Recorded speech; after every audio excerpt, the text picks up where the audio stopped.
Oke. Teman-teman, mari kita mulai kegiatan kuliah rekognisi sore hari ini dengan basmalah bersama-sama. Bismillahirrahmanirrahim. Baik, saya buka dulu. Assalamualaikum warahmatullahi wabarakatuh. Waalaikumsalam warahmatullahi Waalaikumsalam wabarakatuh. warahmatullahi wabarakatuh. Oke, hari ini adalah kegiatan kuliah ketiga. Topik ketiga juga bersama Dr. Hana Alfrike dari Universitas Amsterdam. Hana akan kembali mempresentasikan lanjutan dari topik kedua kemarin. Jadi teman-teman nanti silakan menyimak, sekaligus juga mempersiapkan esai untuk pengisi presensi nanti ya. Baik, silakan Hana, sewaktu dan tempat saya persilakan. Saya jadikan co-host dulu. Oke. Ya, Anda sekarang sudah co-host.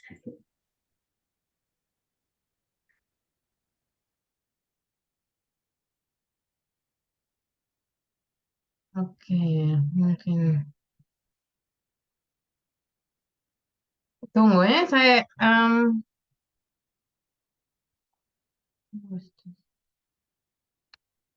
oke, sebentar ya, saya lihat Emi dulu.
Oke, saya sudah kembali, maaf ya.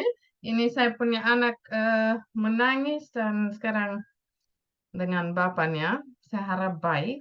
Hari ini sedikit sulit. Oke, semua masih ada?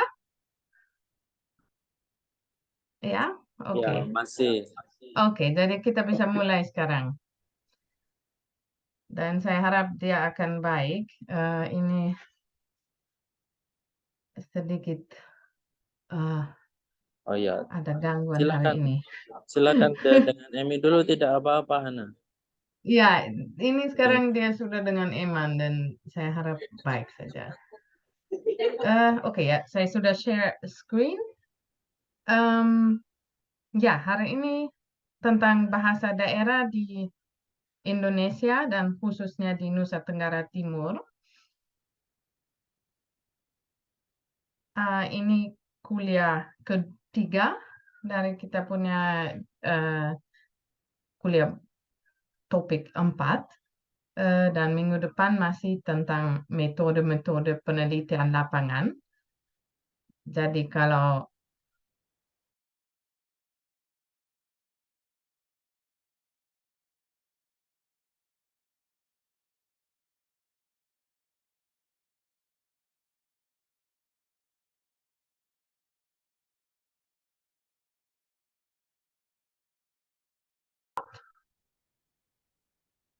Oh, oke. Ada yang masih ingat linguistic diversity itu apa dalam bahasa Indonesia? Itu artinya apa? Ayo silakan teman-teman.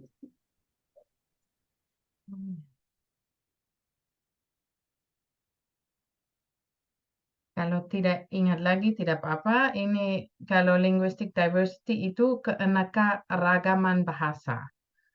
Jadi artinya banyak bahasa yang berbeda. Dan Indonesia sangat kaya bahasa. Di Indonesia ada sekitar 700 bahasa daerah. Dan itu merupakan atau itu sama dengan 10% dari semua bahasa yang berada di dunia. Jadi 10% dari bahasa di dunia berada di Indonesia. Dan kebanyakan bahasa-bahasa itu bagian dari rumpun Austronesia. Tadi saya tanya apakah masih ingat artinya rumpun bahasa itu. Saya tidak tahu apakah di sini ada yang masih ingat dari minggu lalu rumpun Austronesia itu artinya apa rumpun bahasa.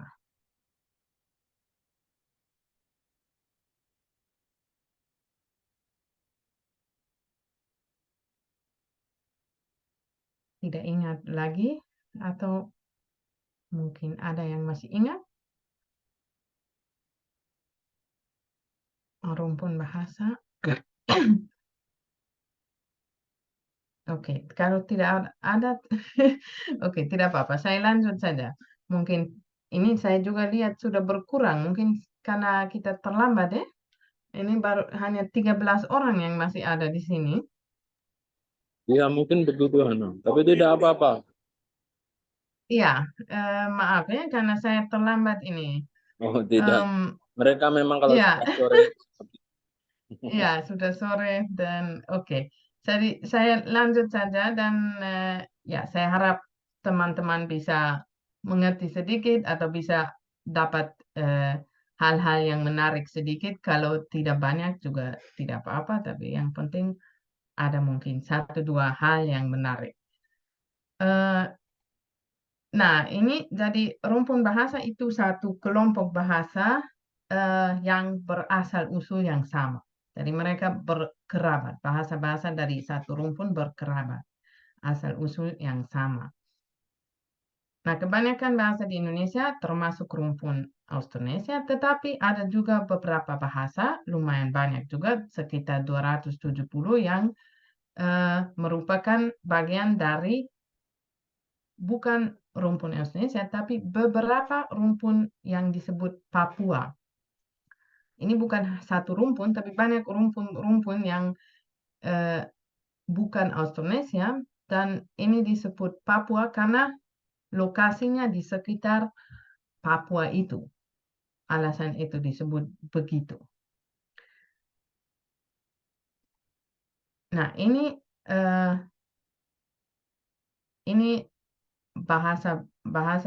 rumpun bahasa di Indonesia, jadi yang bagian warna kuning itu bahasa-bahasa Austronesia, dan yang hijau itu rumpun-rumpun Papua yang saya sebut tadi. Ini di peta ini disebut many families, artinya banyak rumpun, bukan hanya satu rumpun. Tapi pokoknya yang penting bukan termasuk Austronesia, karena Austronesia memang yang kebanyakan itu. Nah, tadi saya sudah tanya teman-teman di grup pertama, apakah ada yang bisa berbahasa daerah selain Indonesia, bahasa apa? Dan pasti banyak yang bisa berbahasa Jawa. Jadi itu di sini. Apakah di sini ada yang dari luar Jawa atau mungkin Jawa Barat bahasa yang bisa berbahasa selain bahasa Jawa? Atau semua dari Jawa? Saya pernah belajar bahasa Bali, Bu. Bahasa Bali itu bisa, Steffi. Oh, bagus sekali ya. Benar. Oke, kalau Bali ini di sini, jadi itu juga bahasa daerah yang mungkin masih mirip dengan Jawa, tapi lain. Mm-mm. Oke, ada bahasa lain lagi? Tidak baik. Oke, bagus. Jadi ini dua bahasa daerah, Bali dengan Indonesia, semuanya masih di area yang warna kuning ini. Jadi termasuk rumpun Austronesia.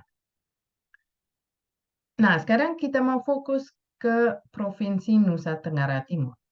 Ini di sini. Nah, ini saya juga mungkin provinsi itu tidak begitu terkenal karena Jawa cukup jauh dari situ, tapi mungkin ada teman-teman yang tahu pulau-pulau apa saja yang termasuk atau yang berada di Provinsi Nusa Tenggara Timur. Apakah ada yang tahu nama pulau?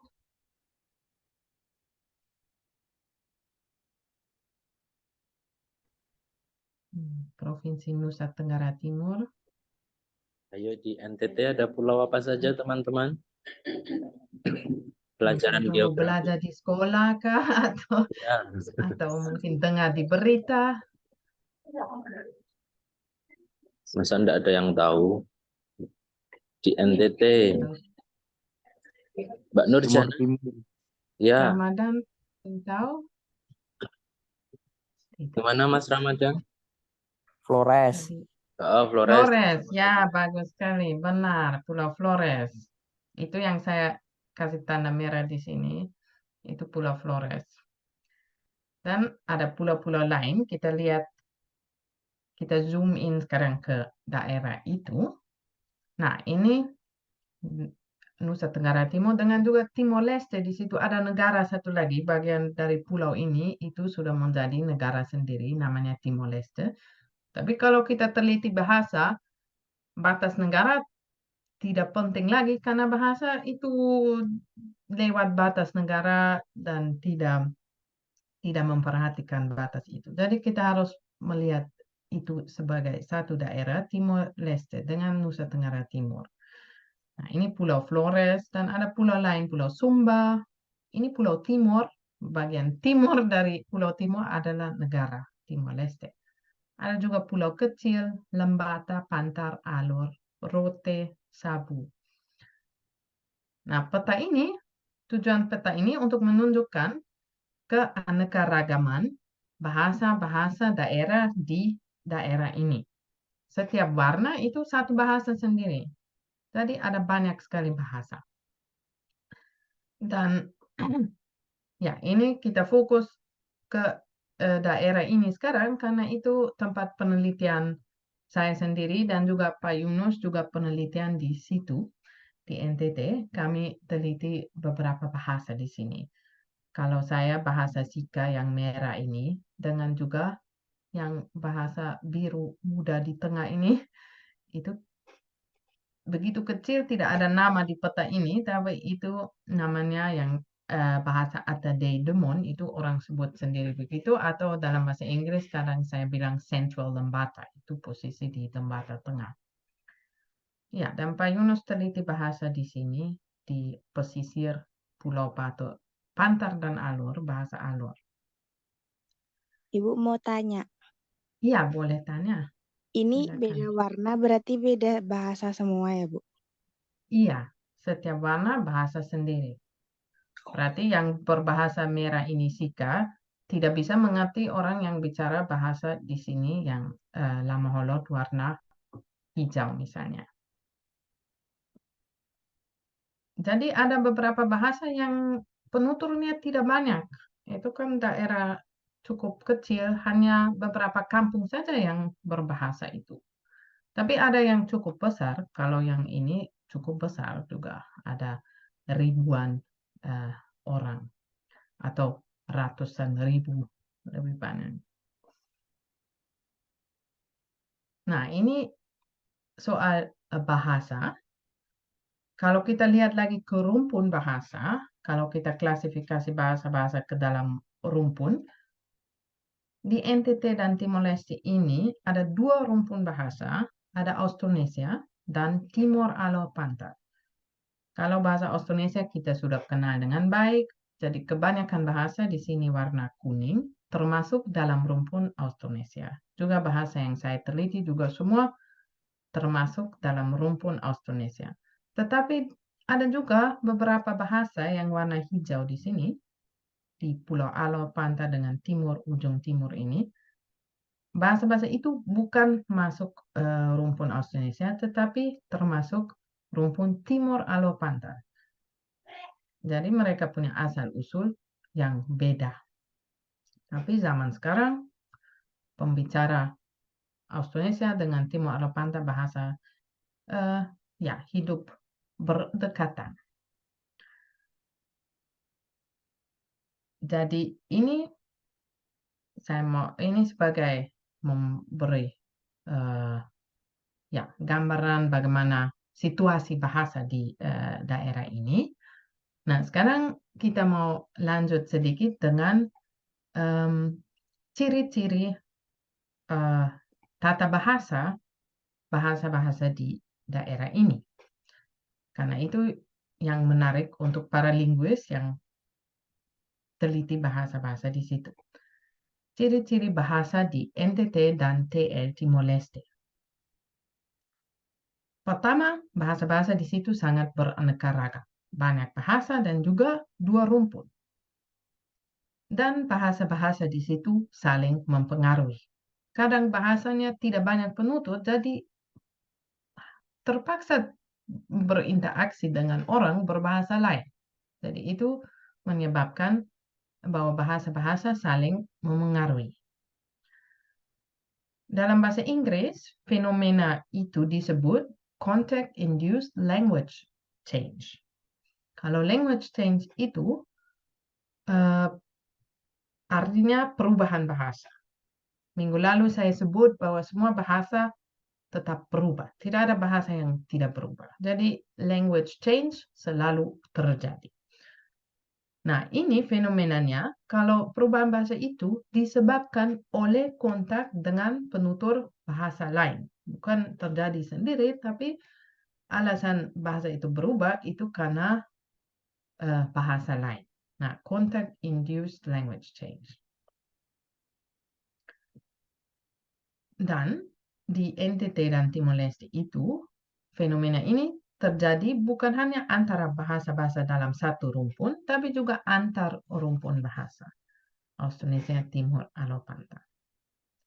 Jadi situasi ini cukup menarik untuk penelitian linguistik, terutama penelitian linguistik historis, atau juga penelitian linguistik kontak. Gitu. Nah, sekarang saya mau beri dua contoh dari fenomena ini, bahasa-bahasa saling mempengaruhi. Satunya di bidang possessive constructions. Kalau possessive constructions itu konstruksi kepemilikan. Contohnya bahasa Indonesia, kita bisa bilang rumah orang itu. Artinya rumah orang itu besar. Nah, rumah orang itu artinya rumah dari punya orang itu. Dan ini bahasa Indonesia harus sebut benda dulu baru pemilik. Tidak mungkin saya bilang orang itu rumah, itu artinya sudah sangat lain dan lucu dan tidak benar. Nah, kalau saya mau bilang ini rumah punya orang itu, saya harus bilang rumah orang. Nah, tadi kita ada bahasa Jawa dengan bahasa Bali. Apakah ada yang bisa terjemahkan kalimat ini ke dalam bahasa Jawa atau bahasa Bali? Tidak tahu apakah bisa cepat tanpa persiapan lebih dulu, tapi mungkin ada yang bisa.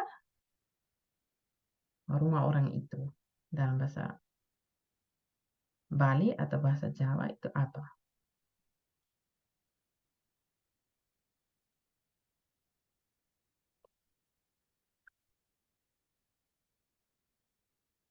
Mungkin tugas ini sedikit sulit tanpa persiapan ya, maaf. Jadi tidak apa-apa kalau tidak ada jawaban. Saya juga tidak tahu jawaban karena saya tidak lancar bahasa Jawa atau Bali, tetapi saya tahu bahwa kebanyakan bahasa Austronesia ikut urutan kata ini. Dan saya tahu bahwa bahasa Jawa dengan bahasa Bali termasuk Austronesia juga, jadi kemungkinan besar mirip strukturnya. Jadi pertama sebut benda, baru pemilik. Tapi kalau kita lihat rumpun bahasa lain yang ada di NTT juga, Timur Alopanta, kebanyakan bahasa Timur Alopanta ikut urutan yang terbalik itu. Ini contohnya dari bahasa Pantar Barat, artinya sama, rumahnya orang itu, atau rumah orang itu. Kalau mereka sebut begini, Wenang gai bla. Wenang itu orang, gai nia, bla rumah. Jadi pemilik disebut duluan, baru benda. Dan terbalik ini. Nah, ini karena mereka rumpun lain. Nah, itu biasa. Setiap rumpun punya ciri-ciri tata bahasa yang khas. Tapi yang menarik sekarang, kalau kita lihat bahasa Atade Demon, yang termasuk Austronesia, di Pulau Lembata tadi, dalam bahasa Atade Demon, itu orang sebut Magunu na Unan. Magunu itu orang, na itunya, Unan itu rumah. Rumahnya orang itu. Artinya tetap sama. Nah, ini strukturnya sangat mirip dengan bahasa Pantar Barat. Bukan seperti bahasa Indonesia, beda. Tapi miripnya dengan bahasa Pantar Barat yang termasuk Timur Alopantar. Jadi bahasa Atade Demon termasuk rumpun Austronesia, tetapi urutan pemilik dan benda terbalik. Nah, kenapa itu? Karena kemungkinan besar dipengaruhi oleh bahasa-bahasa dari rumpun Timur Alopantar yang digunakan oleh penutur yang tinggal tidak jauh dari Pulau Lembata. Di Pulau Pantar dan Alor itu bahasa-bahasa Timur Alopantar. Misalnya Abui, ini satu contoh bahasa di situ. Jadi ini contohnya untuk context-induced language change. Jadi bahasa Atade Demon Austronesia, dia pada saat berkontak dengan bahasa Timur Alopantar di sini, lalu strukturnya tata bahasanya berubah. Kalau kita bukan hanya lihat satu bahasa, tapi teliti semua bahasa yang berada di Nusa Tenggara Timur dan Timor Leste, kita lihat bahwa ada di bagian barat, ada bahasa Austronesia yang ikut urutan N-pos. N itu benda, pos itu pemilik. Jadi benda dulu, baru pemilik. Sama seperti bahasa Indonesia. Rumah orang itu. Nah, tapi ada juga bahasa Timur Alopantar di bagian merah ini. Dia ikut urutannya yang khas Timur Alopantar. Pertama pemilik, baru benda. Nah, yang menariknya bahasa-bahasa Austronesia di tengah ini, termasuk Austronesia, yang warna orange, rumpun Austronesia, tetapi urutan dalam possessive construction ikut urutan dari Timur Alopantar. Dan kalau kita lihat di peta, ya cukup logis juga mereka berdekatan geografis dengan bahasa-bahasa Timur Alopantar. Jadi bisa saling pengaruh. Nah, saya ada contoh satu lagi untuk fenomena tata bahasa yang disebabkan oleh saling pengaruh, bahasa yang saling memengaruhi. Itu jamak di kata benda. Itu artinya apa? Kalau bahasa-bahasa di dunia, masing-masing punya strategi untuk ekspresikan jamak di kata benda. Misalnya bahasa Inggris. Kalau bahasa Inggris, a dog itu satu. Anjing hanya satu. Kalau dogs pakai S, itu sudah banyak. Nah, kalau bahasa Inggris memang tata bahasanya begitu. Kita harus begitu kalau bicara tentang banyak anjing harus pakai S. Kalau tidak, orang tidak bisa mengerti, dia mengertinya satu saja. Jadi Ini bahasa Inggris. Kalau bahasa Indonesia sedikit lain. A dog itu anjing, ya. Tapi dogs kadang juga anjing. Tergantung kalimat. Misalnya saya bilang ada banyak anjing bermain di situ. Nah, saya tetap kata anjing. Tapi karena dalam konteks kalimat kita tahu ini bukan hanya satu. Tapi ada strategi satu lagi, bisa juga, oh anjing-anjing itu masih bermain di situ. Bisa reduplikasi kata anjing, itu juga menjadi tanda jamak. Tapi tidak wajib, bisa juga hanya anjing saja. Jadi itu juga lagi bahasa Indonesia ikut ciri khas kebanyakan bahasa-bahasa Austronesia tidak punya tanda khusus untuk jamak. Tanda seperti es itu di dalam tata bahasa kata benda. Tetapi bahasa-bahasa Austronesia di Nusa Tenggara Timur dan Timor Leste beda. Sekarang contoh-contoh jamak di kata benda di NTT dan Timor Leste. Misalnya lagi, bahasa Atadedemon termasuk rumpun Austronesia, anjing artinya au. Kalau banyak anjing, aoja.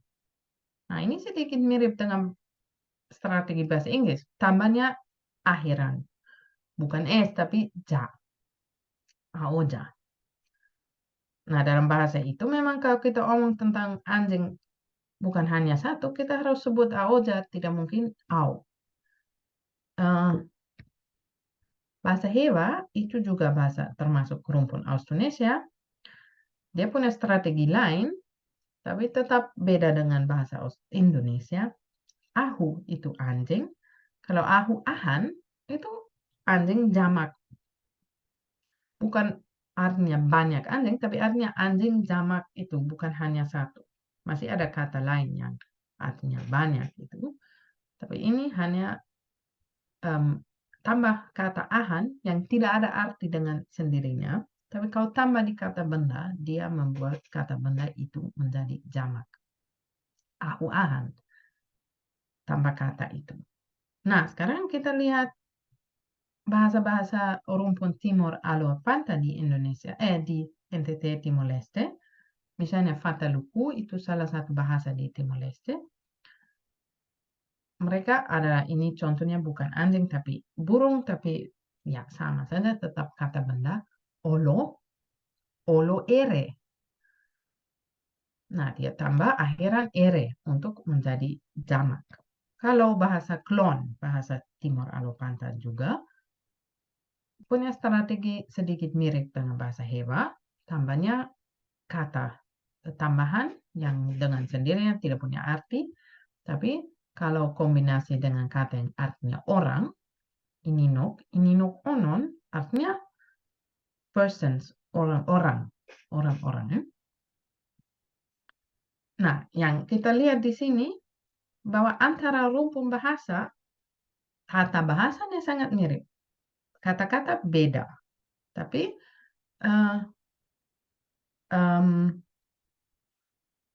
strategi tanda jamak di kata benda, ada akhiran atau ada tambah kata, itu antara rumpun cukup mirip, tapi cukup beda dengan yang kita lihat biasanya di bahasa Austronesia, misalnya Indonesia.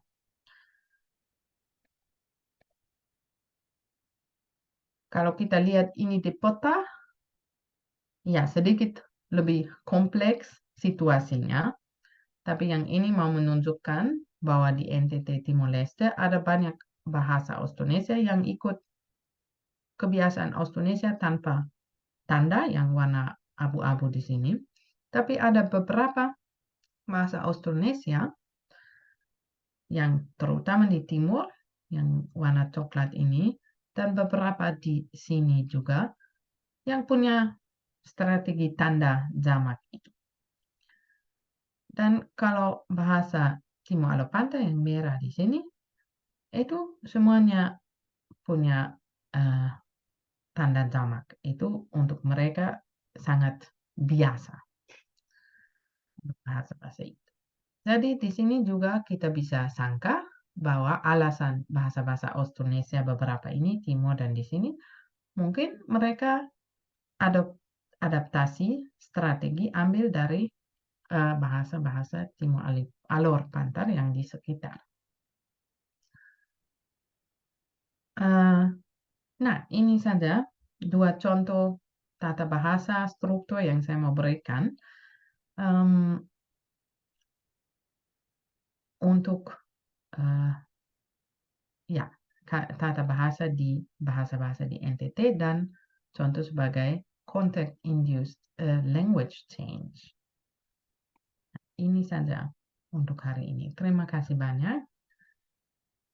Mungkin ada pertanyaan lagi. Jadi sudah ada pertanyaan tentang peta bahasa. Kalau mau kembali ke peta juga bisa. Silakan bertanya.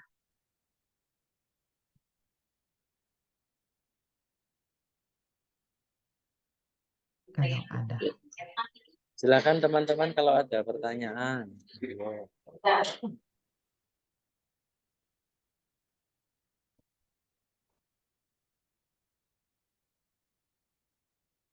Kalau belum ada, minggu depan saja juga tidak apa-apa.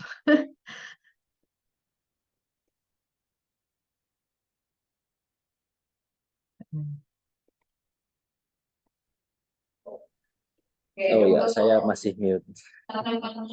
Karena terima kasih banyak sudah berpartisipasi dalam kuliah rekognisi ini. Teman-teman presensinya sudah ada di chat ya, silakan diisi. Baik. Cukup sekian dulu. Kita jumpa lagi minggu depan, Hana ya. Terima kasih. Ya, minggu depan terakhir. Ya, minggu depan terakhir. Oke. See you. Dan ini saya akan kirim slide lagi. Oh ya, saya sudah terima email. Saya baru Oh, oke. Ya, kasih saya banyak kira ya. itu tidak ada perubahan lagi, jadi bisa Ya. langsung ambil itu. Oke, Oke. baik. Terima Oke. kasih banyak, Oke. Hana ya. See you Ya. next week. Oke. Bye-bye. Ya, see you next week. Selamat sore. Selamat sore. Baik, teman-teman, terima kasih sudah berpartisipasi dalam kuliah rekognisi kita. Mohon maaf ini saya nyambi persiapan akreditasi. Ya. Baik, kita akhiri kuliah hari ini dengan hafalan bersama-sama. Alhamdulillahirrahmanirrahim. Assalamualaikum warahmatullahi wabarakatuh. Waalaikumsalam warahmatullahi wabarakatuh. Saya tutup ya.